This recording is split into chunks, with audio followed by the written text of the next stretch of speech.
Bonsoir, bonsoir à nous tous. Bienvenue dans ce service.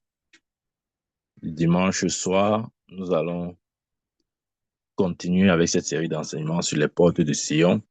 Et aujourd'hui, nous parlons de la porte de l'Est. Nous parlons de la porte de l'Est. Ouvrons notre Bible dans Néhémie chapitre 3, verset 29. 3, 29, il est écrit: Après eux, Sadoc, fils d'Imer, travailla devant sa maison. Après lui, travailla Shemaïja, fils de Shekania, gardien de la porte de l'Orient. Amen. Gardien de la porte de l'Orient. Bien aimé, l'Orient, c'est l'Est. Ce sont des synonymes. Donc, on peut dire la porte de l'Est ou la porte de l'Orient. De toute façon, c'est la même chose. Amen. Mais avant de développer la porte de l'Est, j'aimerais un peu faire un récap de ce que nous avons vu depuis le début jusqu'ici. Donc, ouais, nous sommes allés dans une série de portes, l'une après l'autre, l'une après l'autre. Et aujourd'hui, nous parlons de la porte de l'Est. Amen. Donc, voici un peu le parcours. Lorsque nous devenons les brebis, euh, Jésus devient notre berger et en tant que berger, il nous conduit. Amen. Je recommence. Lorsque nous devenons les brebis, lui, le Seigneur, est notre berger et en tant que berger, il nous conduit. Ensuite, nous gagnons des âmes dans son rapport de poisson.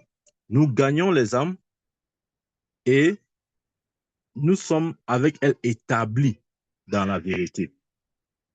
Amen. Et ensuite, les expériences de la vallée, du fumier, servent à nous établir davantage dans la foi. Ça, c'est important. Et ensuite, après la vallée et le fumier, nous sommes comme lavés. Nous avons une expérience de la vie éternelle. Et cette vie commence à bouillonner en nous. Là, se passe lorsque nous sommes à la porte de la source. Et ensuite, nous recevons comme une nouvelle onction, une huile fraîche qui vient sur nous. Ça, c'est la porte des eaux. Et de la porte des eaux, nous sommes dirigés vers la porte des chevaux pour avancer dans l'autorité, dans la puissance du Seigneur Jésus-Christ. Nous sommes dirigés ainsi de la porte des chevaux à la porte de l'Est. Amen. Et aujourd'hui, nous parlons de la porte de l'Est. La porte de l'Est se trouve à l'est du temple de Jérusalem, justement. Amen. Ouvrons notre Bible dans Ézéchiel 43. Je vais lire du verset 1 à 5. Ézéchiel 43, je lis du verset 1 à 5. Il est écrit: Il me conduisit à la porte qui était du côté de l'Orient. Et voici, la gloire de Dieu d'Israël s'avançait de l'Orient. Vous pouvez écouter très bien ce verset, bien ce passage. Je recommande, il dit, il me conduisit à la porte qui était du côté de l'Orient, c'est-à-dire de l'Est. Le verset 2. Et voici, la gloire du Dieu d'Israël s'avançait de l'Orient. Sa voix était pareille au bruit des grandes eaux, et la terre resplendissait de sa gloire. Verset 3. Cette vision était semblable à celle que j'avais eue lorsque j'étais venu pour détruire la ville. Et ces visions étaient semblables à celles que j'avais eues près du fleuve de Kébar. Et je tombais sur ma face. Verset 4. La gloire de l'Éternel entra dans la maison par la porte qui était du côté de l'Orient. Ouais. Le verset 4 dit quoi? La gloire de l'Éternel entra dans la maison par la porte qui était du côté de l'Orient. Ça, c'est très significatif. Et enfin, verset 5. Alors l'Esprit m'enleva et me transporta dans le parvis intérieur. Et voici, la gloire de l'Éternel remplissait la maison. Observez bien, bien aimé, à la porte de l'Est, il est question de la gloire. Amen. La porte de l'Est révèle la gloire. C'est ce que la Bible dit ici là. La vision de la gloire de Dieu du prophète Ézéchiel s'est manifestée à la porte de l'Est. Et aujourd'hui, nous parlons de la porte de l'Est. Amen. Nous parlons de la porte de l'Est. Parce qu'à l'Est, c'est le lieu de gloire. L'Est, c'est le lieu de gloire. Amen. Et croyez-moi, en tant qu'enfant de Dieu, nous en avons besoin. L'expression de la gloire de Dieu doit être manifeste dans notre vie. Lorsque nous passons par la porte des chevaux, Dieu nous conduit ensuite par la porte de l'Est, qui est l'expression même de la gloire de Dieu. Et il me conduisit à la porte qui était du côté de l'Orient, et voici la gloire du Dieu d'Israël s'avançait de l'Orient. Sa voix était pareille au bruit des grandes eaux, et la terre resplendissait de sa gloire. Verset 4. Cette vision était semblable à celle que j'avais eue lorsque j'étais venu pour détruire la ville. Et cette vision était semblable à celle que j'avais eue près du fleuve du Kébar. Et je tombais sur ma face. Verset 4. La gloire de l'Éternel entra dans la maison par la porte qui était du côté de l'Orient. Amen. Donc, sans nous tromper, nous pouvons dire avec certitude que la porte de l'Est est un synonyme, ou si vous voulez, est le lieu de la gloire de Dieu. Donc, lorsqu'on parle de la porte de l'Est, voyons la gloire de Dieu. Amen. Parce que la gloire de Dieu, selon Ézéchiel, est venue de l'Orient par la porte de l'Est. Amen. Et souvenez-vous bien aimés, que dans les Écritures, euh, lorsque Jésus-Christ est né, les mages sont venus de l'Orient. Amen. C'est de l'Orient que les mages sont venus. Ils ont vu la gloire. La gloire de Dieu les a dirigés de l'Orient. Ils sont venus de l'Orient. Amen. Lorsqu'ils ont entendu la naissance de Jésus, ils savaient que c'est de l'Orient. Parce que la gloire de Dieu se manifeste à l'Est. Ça, c'est une configuration géographique. Amen. Ils ont vu l'étoile. La Bible nous dit que cette étoile qui les a dirigés, comment il dit ça? Cette étoile leur a apparu à l'Est. Et c'est de l'Est qu'ils sont venus. Amen. Ils sont entrés par la porte de l'Est ou de l'Orient. Pourquoi? Parce que la gloire de Dieu se manifeste à l'Est, à la porte de l'Est du temple. C'est de l'Est que la gloire de Dieu se manifeste. Amen. Donc, la porte de l'Est est le lieu de gloire, le lieu de la manifestation de la gloire de Dieu. Amen.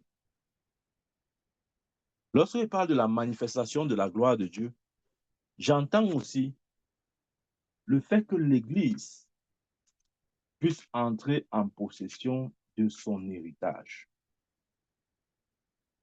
Bien aimé, l'expression de la gloire de Dieu, c'est aussi, si vous voulez, la possession totale et complète de notre héritage. Amen. En d'autres termes, que nous parvenons au niveau où nous puissions jouir pleinement de tous nos droits et avantages en Christ Jésus. Il dit dans Abdias chapitre 1, verset 17, mais le salut sera sur la montagne de Sion. Elle sera sainte et la maison de Jacob reprendra ses possessions. Amen. Et la maison de Jacob reprendra quoi? Ses possessions. C'est dans ce lieu de gloire. Bien aimé, l'expression de la gloire de Dieu doit être le quotidien de notre vie. Nous sommes l'expression de la gloire de Dieu. Amen. C'est pourquoi ici, Abdias avait prophétisé. mais le salut sera sur la montagne de Sion. Elle sera sainte, et la maison de Jacob reprendra ses possessions. Amen. Mais Dieu voudrait que nous, nous exprimions totalement sa gloire. C'était le cas pour Jésus. Il était l'expression de la gloire de Dieu dans tous les sens du mot. Et nous aussi, nous devons être l'expression de cette gloire. Amen. De sorte que lorsque les gens nous voient, qu'ils puissent voir notre Dieu en nous. Bien-aimé, quand tu deviens l'expression de la gloire de Dieu, quand on te voit, on voit ton Père céleste. Amen. On voit ton Père céleste parce que non seulement il est en toi, mais il n'est pas seulement en toi. Il s'exprime à travers toi. Amen. Donc, la porte de l'Est fait référence à la gloire de Dieu. J'ai donné la référence d'Ézéchiel. J'ai pris aussi l'exemple même des mages qui sont venus par la porte, par l'Est, l'étoile qui s'est levée à l'Est, etc. Et même quand on voit, c'est un plan de vue naturel, c'est un plan de vue naturel, nous nous rendons compte que le soleil se lève où? Voilà, vous avez compris. Le soleil se lève à l'Est et se couche à l'Ouest. Ça a toujours été comme ça depuis que la Terre était. Pourquoi? Parce que c'est aussi le sens de rotation de la Terre, de l'Est vers l'Ouest. Voilà pourquoi le soleil se lève à l'Est et se couche à l'Ouest. Amen. Donc, vous voyez que même ce que la Bible dit, la science ou le vécu démontre cela. Amen. Dans les Écritures, la gloire de Dieu, le soleil de Dieu se levait à l'est du temple, c'est-à-dire à la porte est du temple de Jérusalem. Même dans la vie normale, dans le quotidien, dans la vie, euh, dans la vie réelle, nous expérimentons la même chose. Le soleil se lève à l'est et se couche à l'ouest. Amen. Donc, l'est parle de la gloire. Le soleil parle de la gloire. Amen. Donc, qu'est-ce que j'essaye de dire? Ce que je veux dire, c'est que quand la gloire de Dieu arrive dans notre cœur, elle ne s'arrête pas juste à être là. Non. Parce qu'en réalité, la gloire de Dieu, laissée seule dans notre cœur, n'est d'aucune utilité pour personne. Autrement dit, si tu as la gloire de Dieu en toi et que cette gloire ne sert à personne, ne peut pas impacter une vie, ne peut pas toucher ou transformer des cœurs, bien aimé, ça ne sert à rien. Amen. C'est vrai. Parce que la gloire de Dieu en nous doit être visible, doit être manifeste, doit se faire voir. Bien, mais Dieu ne nous a pas donné la gloire pour que, sa gloire pour que, bon, ça reste entre nous, ça reste en nous comme ça là, pour que je ne sais pas moi quoi. Non, non, non. C'est pour un but. Regardez, Jésus avait dit quoi? On ne met pas la lampe, il a dit quoi? On ne met pas une lampe sous la table, mais on la met sur la table afin qu'elle éclaire la salle. La gloire de Dieu, c'est pour éclairer les nations bien aimées. Amen. Lorsque Jésus dit que votre lumière brille ainsi devant les hommes, afin qu'ils voient vos bonnes œuvres et qu'ils glorifient votre Père qui est dans les cieux. Amen. Ça, c'est l'expression de la gloire. Quand la gloire se manifeste, c'est la lumière. Amen. La gloire de Dieu en nous, c'est la lumière de Dieu en nous. Quand tu arrives, c'est la lumière. Amen. Rappelons-nous dans Genèse 1:1, que la lumière soit. La première chose que Dieu a manifestée dans la création, c'était sa gloire. Comment je sais? Que la lumière soit, et la lumière fut. Donc, bien aimé, l'intérêt pour Dieu de nous faire passer par toutes ces portes, c'est aussi pour que nous arrivions à la porte de la gloire. Il ne faudrait pas que les gens nous regardent, bon, on ne sait pas trop, on n'arrive pas vraiment à nous cerner, on n'arrive pas vraiment à nous calibrer, on est un peu comme ça là, on ressemble à des, on ressemble un peu à, c'est-à-dire, comment je vais dire ça, notre identité est un peu ambiguë, parce que quoi, l'expression de la gloire de Dieu, on ne la voit pas trop dans notre vie, on est là comme ça sans être là, non, non, non, non, non, ça doit s'arrêter. Lorsque tu atteins la porte de l'Est, Amen. La gloire de Dieu se fait manifester dans ta vie. C'est là où le passage de Matthieu 5,16 s'accomplit. Que votre lumière brille ainsi devant tous les hommes, afin qu'ils voient vos bonnes œuvres et qu'ils glorifient votre Père qui est dans les cieux. Bien-aimé, quand la gloire de Dieu est en toi et s'exprime à travers toi, elle s'exprime par des bonnes œuvres. Des œuvres qui rendront témoignage du Père, de notre Père. Amen. Ouais, Jésus pouvait dire, pourquoi, pour quelle œuvre est-ce que vous m'arrêtez? Qu'est-ce que j'ai fait de mal?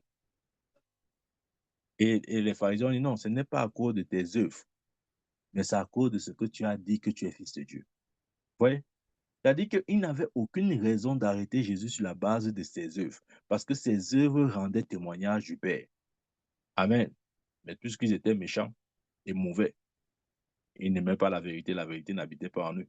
Ils ont crucifié le Seigneur. Dieu merci, c'était le plan de Dieu pour que la rédemption de l'humanité soit possible. Amen. Donc, la gloire de Dieu dans notre vie, c'est l'expression de toutes les vertus de Dieu. De sorte que nos œuvres, même aux yeux des hommes, soient vues comme des bonnes œuvres. Bien-aimé, quand la gloire de Dieu se manifeste dans ta vie, ça s'exprime par tes œuvres. Autrement dit, ceux qui ne sont pas de la maison de Dieu, ceux qui ne sont pas chrétiens, pour parler simplement, lorsque la gloire de Dieu en toi commence à se manifester, à œuvrer à l'extérieur de toi, elle sort sous forme de bonnes œuvres. Amen. Et ce sont des œuvres que même les païens ne peuvent pas discuter. Personne ne pouvait discuter les œuvres de Jésus parce qu'elles étaient bonnes. Même aux yeux de ces pharisiens, de ces hypocrites, de ces méchants, c'était reconnu comme des bonnes œuvres. La preuve, ils ont dit à Jésus, ce n'est pas à cause de tes œuvres que nous t'arrêtons ou que nous mettons la main sur toi, mais c'est à cause de ce que tu as dit que tu es fils de Dieu. En gros, que c'était une vérité, il était fils de Dieu. Amen. Et je vous ai dit ce que fils de Dieu signifie. Fils de Dieu signifie Dieu sous la forme humaine. Bien aimé, ça c'est un autre mystère vraiment difficile à saisir avec l'intelligence humaine. Imaginez-vous le Dieu créateur de toutes choses. Le Dieu en qui et par qui toutes choses ont été faites. Il est à l'origine de toute forme de vie. Visible, du monde visible comme invisible. Il est le créateur de toutes choses. Trône, dignité, autorité, pouvoir, domination. Que cet être-là, extrêmement élevé qui va au-dessus de toute compréhension humaine, devient un être humain. C'était ça la signification de fils de Dieu. Amen. Ouais, c'est pourquoi les Juifs, ils savaient exactement ce que ça signifiait lorsque Jésus disait qu'il était fils de Dieu. Nous n'avons peut-être pas cette compréhension-là. On voit fils de Dieu comme nos mères qui nous ont donné naissance. Non, ce n'est pas ça. Fils de Dieu dans le contexte de Jésus, ça ne veut pas dire que le Père l'a accouché comme nos mères nous ont accouché. Non, ça veut dire que le Créateur est devenu homme. Et voilà pourquoi lorsque Jésus disait qu'il était fils de Dieu, les Juifs savaient ce qu'il voulait dire. Il voulait dire qu'il était le Dieu créateur. Et personne d'eux n'a pu accepter cela. Pourquoi? À cause de leur mauvais cœur. Mais encore une fois de plus, les œuvres de Jésus parlaient en sa faveur. Bien-aimé, je veux vous dire quelque chose. On ne peut pas détruire, note ça quelque part, on ne peut pas détruire quelqu'un qui produit les bonnes œuvres. Quel que soit ce que vous faites contre un homme, si ses œuvres sont bonnes, bien-aimé, aucune des œuvres méchantes de l'ennemi ne pourra prospérer. Amen. Je vous dis la vérité. On peut même vous saboter, mais si vos œuvres sont bonnes, croyez-moi, vos détracteurs, c'est une question de temps. Dieu va les réduire en poussière. Parce que les bonnes œuvres, c'est, comment il veut dire ça? Les bonnes œuvres parlent aussi auprès de Dieu en notre faveur. Amen. C'est pourquoi Dieu ne peut pas laisser qu'on détruise quelqu'un qui produit les bonnes œuvres. Non. Amen. Non, non, non, non. Vous allez me dire, mais Jésus, on l'a arrêté, on l'a tué, non? Non, Jésus a dit quelque part lui-même que c'est moi qui donne ma vie. On ne me l'ôte pas. J'ai le pouvoir de la donner, de la reprendre. Donc, même quand on a arrêté Jésus, il ne venait pas arrêter Jésus contre son gré. Non. C'est Jésus qui s'est laissé arrêter parce qu'il a dit qu'il a le pouvoir de donner et de reprendre. On l'ôte pas la vie. Amen. Et il a démontré le jour où on l'a arrêté, lorsque les soldats sont venus avec Judas. Ils sont venus, ils ont dit, on cherche Jésus de Nazareth. Et Jésus s'est présenté, il a dit, me voici. Lisez votre Bible. Lorsque Jésus a dit, me voici, la Bible dit qu'ils ont tous reculé en arrière et sont tombés. Amen. Certainement, une force les a propulsés en arrière. Ils sont tous tombés. Ils se sont relevés une seconde fois. Ils disent, nous cherchons Jésus de Nazareth. Jésus dit, me voici. Une deuxième fois, la force les a propulsés en arrière, ils sont tombés. Bien aimé, c'était pour démontrer qu'ils n'ont pas le pouvoir de toucher, à la vie de notre Seigneur. Mais le Seigneur a laissé parce que c'était le plan de Dieu pour la rédemption de l'humanité. Comme pour dire qu'on ne peut pas détruire quelqu'un qui produit les bonnes œuvres. Bien aimé, produis les bonnes œuvres. On ne, quel que soit ce que quiconque essaye de faire, tes œuvres vont parler à ta place. C'est une perte de temps, croyez-moi. C'est une perte de temps. Quand on voudra même te noircir, ce qui est sûr, à un moment donné, on saura la vérité. On saura la vérité. Amen. Ouais, la vérité est comme le ballon, est comme un ballon qu'on essaye de plonger dans la piscine, de maintenir sous l'eau. C'est une question de temps. Lorsque la main qui la maintient sous l'eau va être ôtée, le ballon va rebondir en surface. Amen. On ne peut pas maintenir un ballon sous l'eau. Ce n'est pas possible. C'est une question de temps. La main qui fait la pression, qui met la pression sur ce ballon, lorsqu'elle sera ôtée, le ballon va rebondir en surface. C'est la même chose, bien aimé. Tes œuvres, si elles sont bonnes, personne ne peut te détruire. C'est juste une question de temps. Amen. Tout le monde saura tôt ou tard la vérité. Je dis tout le monde saura tôt ou tard la vérité. Non, ne t'inquiète même pas par rapport à ça. Ne t'inquiète du tout pas. Tout le monde saura tôt ou tard la vérité. Amen. Parce que lorsque nous sommes dans ce lieu de gloire, lorsque nous sommes à la porte de l'Est, nous manifestons les bonnes œuvres. Et ces œuvres sont telles que même les païens glorifient notre Père qui est dans les cieux. Amen. Rappelons-nous, lorsque Jésus faisait des miracles, lisez bien votre Bible, la Bible dit que des fois la foule glorifiait Dieu. Vous n'avez jamais lu ça? La foule glorifiait Dieu. Lorsqu'ils voyaient les miracles, les bonnes œuvres de Jésus, la Bible dit que la foule glorifiait Dieu. Amen. Ça, c'est lorsque tu arrives à la porte de la gloire, à la porte de l'Est. Tu produis des œuvres qui donnent gloire à ton Père céleste. Ces œuvres sont telles que personne ne pourra les contester. Personne ne pourra dire autre chose. Amen. Parce que bien aimé, quand c'est bon, c'est bon. Amen. Quand c'est bon, c'est bon. Personne ne peut dire le contraire. Même le sorcier, le plus méchant, lorsque vous faites du bien, il sait que vous l'avez fait du bien. Il sait. Il va même vous dire merci en votre présence, même si par derrière, il fait la sorcellerie sur vous. Mais en votre présence, il va vous dire merci. Parce que personne ne peut contester les bonnes œuvres. Oui, personne. Amen. Donc, Dieu nous amène à la porte de l'Est pour que sa gloire soit manifeste en nous. Pas juste en nous, mais qu'elle coule à travers nous. Comment? Par des bonnes œuvres. Amen. De sorte que les hommes glorifient notre Père qui est dans les cieux. Voilà pourquoi la porte de l'Est est importante, bien-aimé. Bien-aimé, tu dois arriver à la porte de l'Est. Tes œuvres doivent être semblables à celles de Dieu. Rappelons-nous, j'ai dit l'Est, ici parle de quoi? De la gloire de Dieu. Et on a vu que le soleil se lève à l'Est. Le soleil parle de quoi? De la lumière. Et Matthieu 5,16 dit quoi? Que votre lumière brille ainsi devant les hommes, afin qu'ils voient vos bonnes œuvres et qu'ils glorifient votre Père qui est dans les cieux. Le soleil parle de la lumière. Et le soleil se lève où? À l'Est. Amen. Et à l'Est, nous sommes quoi? Des lumières. Bien aimé, quand tu arrives à la porte de l'Est, c'est vrai, quand tu nais de nouveau, tu as une lumière, ça c'est vrai. Mais lorsque tu arrives à la porte de l'Est, ce n'est plus juste vrai parce que tu es chrétien, mais c'est vrai parce que cette vérité se manifeste dans ta vie. Amen. Tu es cette lumière-là. Et la preuve que tu es cette lumière, c'est que tu produis des bonnes œuvres.